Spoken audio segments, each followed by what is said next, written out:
talk about your healthy living now. While we do have a lot of rain in the forecast, we still have to talk about the summer heat and spending time outside in this heat and the strong rays of the sun. So don't forget, where there is sun, there is risk of damage to your skin. In fact, the UV rays from the sun can damage your skin in as little as 15 minutes. And here to talk to us about the best forms of protection out there against the harmful UV rays this summer is LSU Health New Orleans School of Medicine Assistant Professor of Dermatology, Dr. Christopher Haas. Thanks for being here. Thank you for having me. Absolutely. So this is something that we think about. We put our sunscreen on, but there's so many options now. And yes. Do you absolutely need zinc because that's the strongest type given the strength of the rays, or is the normal 15 SPF good enough?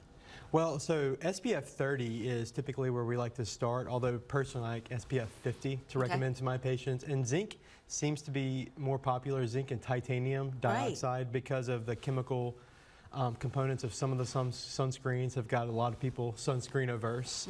So for anybody that does have concerns, whether those are legitimate or not, we recommend zinc or titanium dioxide because those are physical blockers, not chemical sunscreens. That is so interesting. And then, of course, the other definition that we're hearing a lot these days is mineral based. What is that? Same thing. Same thing. Okay. The branding can be misleading. So which branding do you like? I personally like Neutrogena, Australian Gold, Blue Lizard, and Elta MD's lines of sunscreen. And all different price points. All different price points based on what patients can afford, based on how much you're going to use, how much you're going to reapply. Obviously, if you're going to be at the beach for a week and you're going to be reapplying every couple of hours, every 1 to 2 hours, and you're going to want to get something that's going to stretch a little bit longer. I also like Super Goop. Believe it or not, and I am not paid by any of these companies. It's just personal preferences of mine. Sure. And a lot of times you get these sunspots on your skin. You're tanning. Just even if you are covered in sunscreen, you still get a little bit darker. When do you look at someone's spots and say, "Ooh, we got to check that"? Yeah, absolutely. So depending on the age of the patient, depending on the color that we're seeing within the spot, and depending on their history, has the spot come up recently? Have they had it all their life, or most of their life they can remember, and now it's starting to change?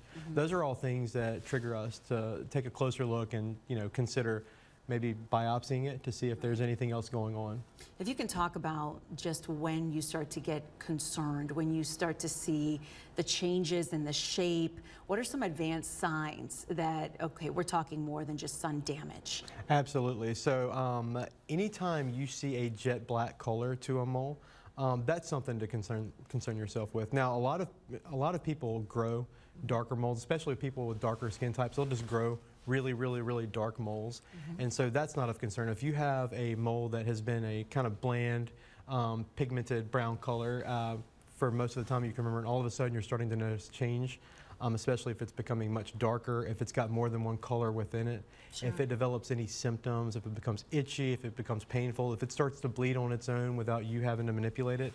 Those are all things to consider getting it checked out. All right, we have just a few seconds left, and we always talk about, you assume fair skin needs more sunscreen, but even people with a lot of melanin need a sunscreen. Talk about that and why. Absolutely. Melanin does provide some protection for patients with darker skin types, but those patients actually end up having more advanced skin cancers on average because they present so late. So we recommend sun protection with our patients with skin of color, just like we would our lighter skin patients. Awesome. Got to remember that. All right. Dr. Christopher Haas, thank you so much. Thank you. All right, guys, and still to come, we have a lot of information coming up.